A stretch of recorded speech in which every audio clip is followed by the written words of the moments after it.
বাংলাদেশ ইসলামী ছাত্র শিবির যেটা করতে সক্ষম হয়েছে, আজকে তো শুধুমাত্র একটা উপজেলার চেয়ারম্যান হওয়ার পরে, একটা চেয়ারম্যান হওয়ার পরে, এমপি মন্ত্রী হওয়ার পরে যে দেশের প্রধানমন্ত্রী লজ্জায় মাথা হেঁটে হয়ে যায়, সংবাদ সম্মেলন করে বলে আমার দেশের, আমার বাড়ি, আমার ঘরের প্রিয় 400 কোটি টাকার মালিক।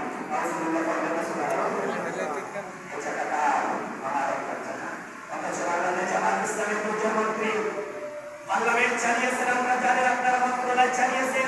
মন্ত্রণালয় থেকে তারা কোরআন ও হাদিসের শিক্ষায় রাসূলের সিরাত নিয়ে তারা বড় হয়েছেন। তারা ওই সময় তারা শিক্ষাঙ্গনের ভিতরে তাদের নিজেদের জীবন গঠন করেছেন। একটা টাকার যে সময় আপাদমস্তক সমস্ত জায়গায় দুর্নীতি দিয়ে পরিপূর্ণ ছিল, ওই সময় একটা টাকার দুর্নীতি আর সজল স্মৃতি খুঁজে পাই না। আমার ভাইরা, এই জন্য আমাদের রাসূলুল্লাহ সাল্লাল্লাহু আলাইহি ওয়াসাল্লামের সিরাত আমাদেরকে পূর্ণাঙ্গভাবে মেনে নিতে হবে। আমাদের সকলকে জ্ঞান রাখবেন। আল্লাহ তাআলা প্রশ্ন করবেন অন্তরে কোন নেতাকে এই বাংলাদেশের বিগত 15.5 বছর কেউ বলতে পারবে না। আওয়ামী লীগের যে সমস্ত নেতাদের আছে যাকে আপনি আদর্শ মেনেছে,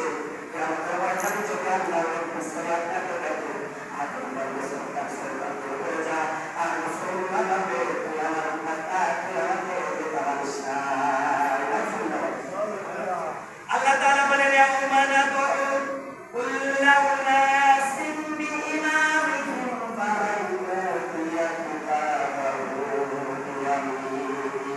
আল্লাহ বলেন যে ইয়াউমানা কুল্লু নাসিন বিইমামিহিম, কিয়ামতের ময়দানে আমি প্রত্যেকটা ব্যক্তি যাকে দুনিয়াতে আদর্শ হিসাবে মেনে নিয়েছে, এই মেনে নেওয়া ব্যক্তিগুলিকে আমি ডাকতে বলে চলে আসো। তোমার এই নেতা সহ তোমার পিছনে যারা থাকবে, এখন বলেন তো দেখি আপনার নেতা সহ আপনার পিছনে যারা আছে, এই ব্যক্তিগুলির চরিত্রের সাথে আপনি একটু মিলান।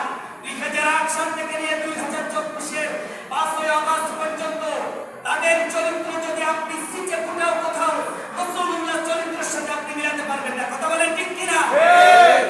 আর যারা রাসূলের চরিত্র দেখে রাসূলুল্লাহ সাল্লাল্লাহু আলাইহি ওয়াসাল্লামের চরিত্রকে বাস্তবায়ন করতে চায়, তাদেরকে আমরা দেখেছি আয়না ঘরের ভিতরে তারা নিক্ষেপ করেছে। কথা বলেন ঠিক কিনা?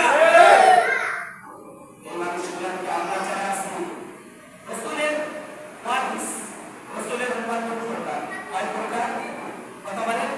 একটা হচ্ছে সুওয়ারিস আর একটা হচ্ছে কুওয়ারিস। সবাই দাবি করবে আমি মুসলিম না, আমি মুসলমান না, আমি কি রাসূলের উম্মত না?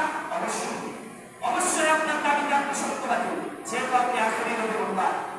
হিন্দুরা হচ্ছে আজকে উম্মত কোনটা? একটা হচ্ছে উম্মতে জাবা আর একটা হচ্ছে উম্মতে দাওয়া। যারা হচ্ছে গোটা পৃথিবীর সমস্ত মানুষগুলো, হিন্দু, বৌদ্ধ, খ্রিস্টান যা আছে সবগুলো, এটা হচ্ছে উম্মতে দাওয়া। তার মানে এদের কাছে দাওয়া যে করে এক মাধ্যমে পৌঁছাবে, কিন্তু যারা কবুল করে নিয়েছে এরা হচ্ছে উম্মতে জাবা। আমরা এখানে যারা বসে আছি সকলে আমরা উম্মতে জাবা। উম্মতে কি? কথা বলেন। তার মানে হচ্ছে আমরা দাওয়াত কবুল করে নিয়েছি। এখন বিষয় হচ্ছে আপনি দাবি করতে পারেন যে আমি রাসূলের উম্মত নয়, আপনি অবশ্যই রাসূলের উম্মত, আপনি অবশ্যই রাসূলের উম্মত, কিন্তু আপনি যখন দাবিতে আপনার এই দাবিটা সত্য নয়, কারণ রাসূলুল্লাহ সাল্লাল্লাহু আলাইহি ওয়াসাল্লাম তিনি কখনো কোনদিনও তার প্রতিবেশীকে কষ্ট দেয় না। কষ্ট দিয়েছে? এটা কি রাসূলের সিরাত? রাসূলুল্লাহ সাল্লাল্লাহু আলাইহি ওয়াসাল্লাম তিনি কখনো কোনদিনও তার মতের বিরুদ্ধে চলে গেলে মতের বিরুদ্ধে আচরণ করেছে, এই ব্যক্তির উপরে তিনি কোনদিনও আঘাত করেননি। করেছেন আঘাত? না। অথবা আঘাত করেছে? করেন নাই। আমরা দেখতে পেয়েছি বিগত দিনগুলোতে কত কি না হয়েছে। আমার ভাইরা, আল্লাহ তাআলা তিনি আমাদেরকে রাসূলুল্লাহ সাল্লাল্লাহু আলাইহি ওয়াসাল্লামের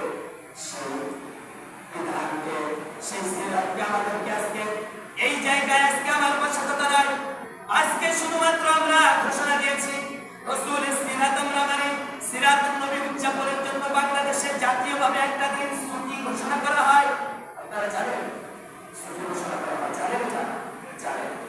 সেই ছুটি ঘোষণা করার পরে যারাই আজকে রাসূলের এই সিরাতকে বর্ণনা করবে, যারাই রাসূলুল্লাহ সিরাতকে গোটা বাংলার জমিনে সিরাত দিয়ে তারা এই বাংলার জমিনটাকে কায়েম করতে চেয়েছিল, সেই মুফাসসিরকে যারা 13টা বছর পর্যন্ত কারাগারের ভিতরে